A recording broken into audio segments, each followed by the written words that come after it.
राधे राधे। मैं पिछले 19 वर्षों से, जब मैं क्लास 1 में था, तब से मैं विभिन्न साधना शिविर जो ब्रज गोपिका सेवा मिशन आयोजित करती आ रही है, उसमें हिस्सा लेते आ रहा हूँ। इस वर्ष अभी हम नदिया नवद्वीप धाम, जो गंगा जी के तट पर श्री चैतन्य महाप्रभु की जो जन्मस्थली है, वहाँ पर हैं। शहर के बिजी हेक्टिक भाग दौड़ वाली लाइफ से एक छुटकारा पाकर यहाँ आकर बहुत सुकून सा मिलता है। तो आजकल जहाँ पे इतना कंपटीशन है पढ़ाई लिखाई की चीज़ों में, इतना स्ट्रेस है, एंजाइटी है, डिप्रेशन है, फेलियर का डर है, तो साधना के कारण मेरे अंदर ये सब डर ज़्यादा आया ही नहीं। इतनी हमने साधना करी है, उपासना करी है कि आज ये सब डर हमारे अंदर ज़्यादा रह ही नहीं गया है।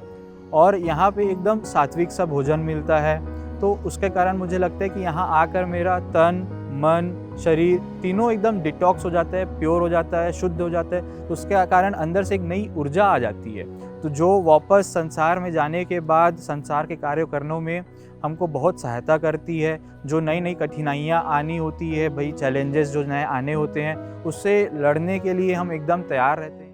नवद्वीप धाम प्राचीन काल से ही शिक्षा और भक्ति की नगरी रही है। यह भूमि युगलावतार श्री चैतन्य महाप्रभु के चरण रज द्वारा अभिषिक्त होने से साधना की अद्वितीय स्थली बन गई है। इसी तथ्य से प्रेरित होकर पूज्य स्वामी जी ने गंगा के पावन तट पर स्थित नवद्वीप भक्ति धाम आश्रम में सत्संगियों के लिए 3 दिवसीय साधना शिविर का आयोजन किया। पूज्य स्वामी जी बिहार शरीफ में प्रवचन समाप्त कर 24 फरवरी को नवद्वीप पहुंचे, जहां सभी ने उनका अत्यंत आत्मीयता से स्वागत किया।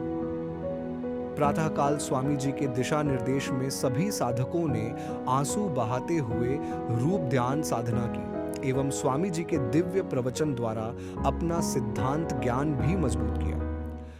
कामना क्या है?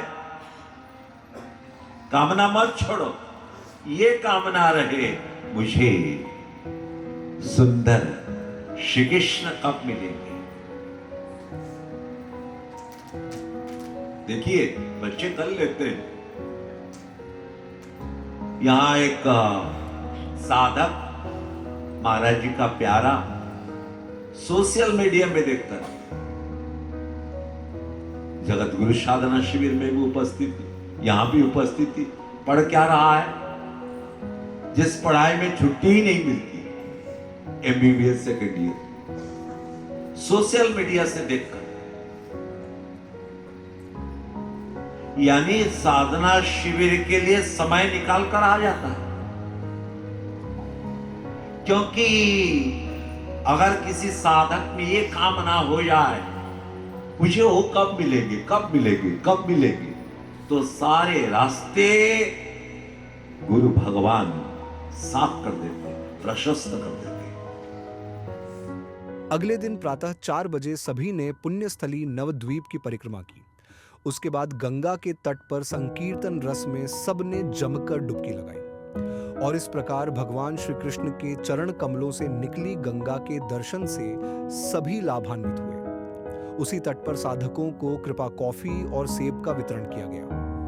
उसके बाद सभी सत्संगियों ने पूज्य स्वामी जी की अगुवाई में अपने गुरुवर जगत गुरु श्री कृपालु जी महाराज का भावपूर्ण अभिषेक किया एवं श्री कृष्ण के प्रति अपने भक्ति भाव को बढ़ाने की याचना की।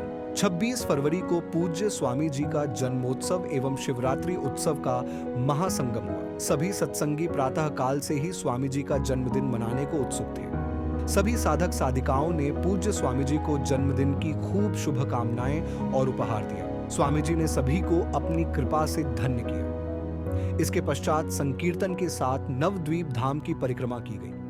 गंगा के आध्यात्मिक तट पर सभी ने श्री महाराज जी के दिव्य संदेशों का श्रवण किया। सर्वदेवमयो गुरु ही ने औलस के वाक्य को आत्मसात करते हुए पूज्य स्वामी जी के जन्मदिन के उपलक्ष्य में श्री महाराज जी को प्रेम पूर्वक भोग लगाया गया, जिसमें सभी भक्तों ने श्रद्धा पूर्वक भाग ग्रहण किया। इसके बाद शिवरात्रि की रात्रि को और भक्तिमय बनाने के लिए देवाधिदेव भगवान नीलकंठ का महाभिषेक संपन्न किया गया। अभिषेक के उपरांत सभी साधकों में स्वादिष्ट प्रसाद का वितरण किया गया। 27 फरवरी की सुबह सभी सत्संगियों को पूज्य स्वामी जी के साथ गंगा में स्नान करने का अवसर प्राप्त हुआ। इसके अंत में देवघर से मंगवाए गए प्रसिद्ध चूड़ा दही प्रसाद का स्वामी जी ने सभी भक्तों में वितरण किया। इस प्रकार यह दिव्य साधना शिविर भक्तों के लिए आध्यात्मिक अनुभूति का अद्वितीय अवसर बना, जहां सभी को दुर्लभ साधना, प्रवचन एवं स्वामी जी के सानिध्य का लाभ प्राप्त हुआ। हम लोग यहाँ 9 दिन धाम में 3 दिन के साधना शिविर में आए हुए हैं और यहाँ नवद्वीप धाम में बाबा का जो शिविर है, सत्संग, जो यहाँ पे नदी के किनारे, गंगा नदी के किनारे, बहुत ही अलौकिक दृश्य है यहाँ का, बहुत सुंदर अनोखा दृश्य है। और यहाँ हम लोग 3 दिन से रुके हुए थे, आज लास्ट दिन है और बहुत कुछ यहाँ बहुत अच्छा अनुभव हुआ और ये अनुभव के साथ हम आज यहाँ से प्रस्थान करेंगे और फिर मौका मिलेगा तो फिर हम अब तो आना जाना ही है और आना ही पड़ेगा क्योंकि अब रहा नहीं।